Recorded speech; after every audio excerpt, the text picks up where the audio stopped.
You need a pathologist to lead the effort in these waves of exotic pathogens that come in and pests that come in. I mean, look what we're being plagued by in our industry.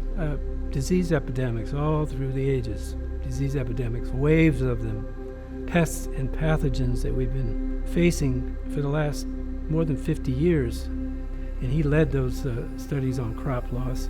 So I would say Pete is one of those on the Mount Rushmore of citrus pathologists in the world. You know, in plant pathology, there are disciplines. You have virologists, mycologists, bacteriologists, nematologists, and people specialize. Pete has been able to work in all of those disciplines because he's an expert in all of those disciplines, and that's very rare. The way that Pete generally operated in dealing with one crisis after another that would occur in terms of plant health in Florida was he knew the diseases and he knew the people that he needed to work with wherever it was in the world, in South America and the Far East. He would assemble teams of people that were happy to work with him because Pete was an expert. My name is Laverne Wayne Timmer. I go by Pete. I have a PhD, so I'm a doctor, but I don't use that much. Now I'm Professor Emeritus because I retired in 2006 or something like that. I was born in West Holland, Michigan. I graduated from Holland High School, and then I went to Michigan State Botany and Plant Pathology Department. From there, Nancy and I got married right after that, and then went to the University of California at Riverside. And then I got that Purdue Fellow in Latin America position, and they assign people at various places, and I happened to get assigned to the Citrus Experiment Station in Concordia. So I learned almost all of my citrus there. I mean, the fundamental stuff, the varieties, the rootstocks, the common diseases, insect pests, whatever. Then I came back to Riverside, and I did my thesis and finished my degree. Well, I applied for a few jobs, but the job that I was offered was at Texas A&I Citrus Center in Weslaco, Texas. And since I had some experience with citrus and was interested in it, we moved to Texas. The nematologist here, like Alfred, retired, and Herman Wrights, the director at the time, called me and said, "Would you be interested in this position?" And I said, "If you're interested, I'm interested." So, that's gonna be 78. Yeah. And we got involved with Pete Timmer back in the 1980s.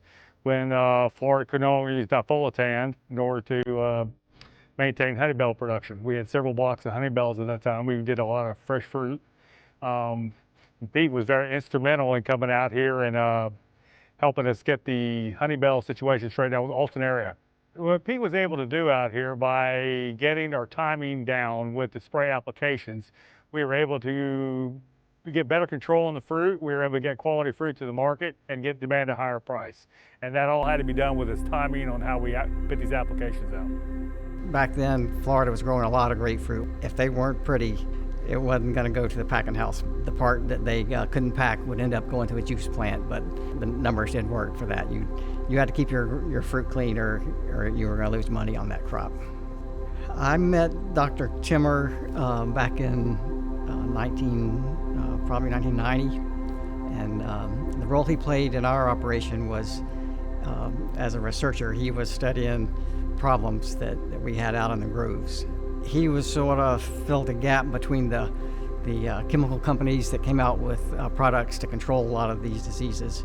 He'd test them in the lab. He'd pretty much evaluated how effective they were. That helped us a lot. When we left his office, I felt like, we knew what we needed to do. It was just a matter of executing it. One of the things that scientists tend to do is to, for example, in plant pathology, we may be studying an organism and publish wonderful papers on, the epidemiology and biology of these organisms.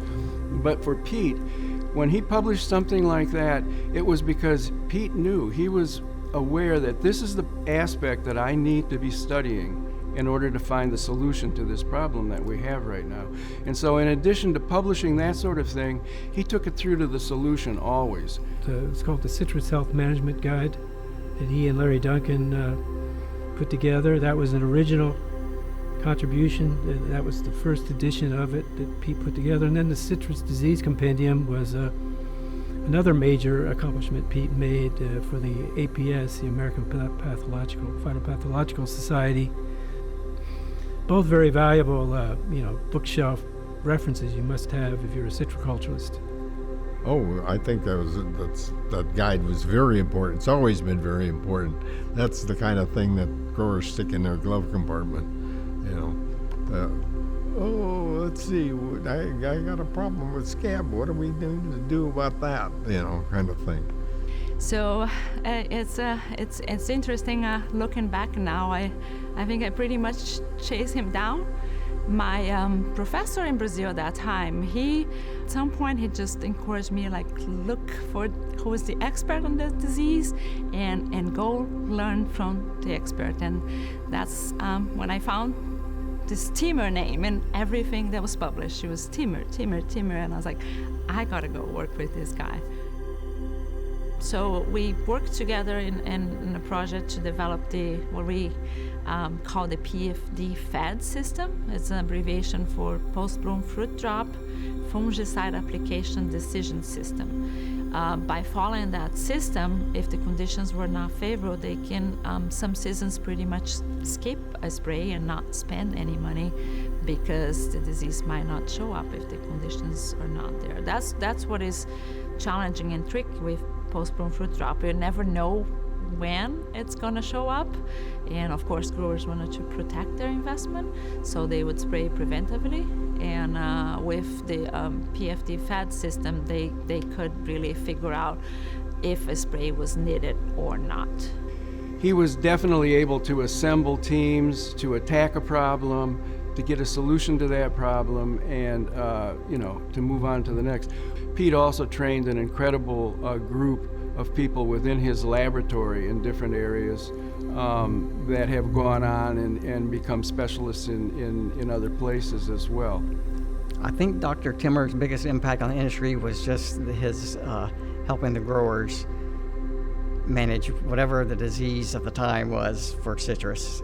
He had a great relationship with production managers and growers throughout the state, and you could always count on him to pretty much know the answers to the questions you were having.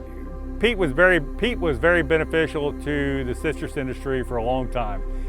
There's no question that Pete's benefit helped move this industry forward, and everything he did over these years is still being utilized today. And hopefully with his work that took place years ago, we can still utilize that in the future and get our industry going again and move forward.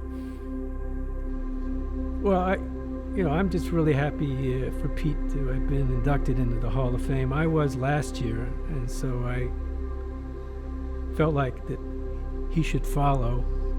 And it worked out that happened, and I'm very, very pleased for that, having been inducted. So this is going to be a real treat for me. Well, it's the biggest honor I've probably ever received, and I've got a bunch of them on my list. So it's an honor that comes from a lot of people I respect. So I'd like to thank my wife for putting up with me for all these years. She helped me a lot. Thank you very much.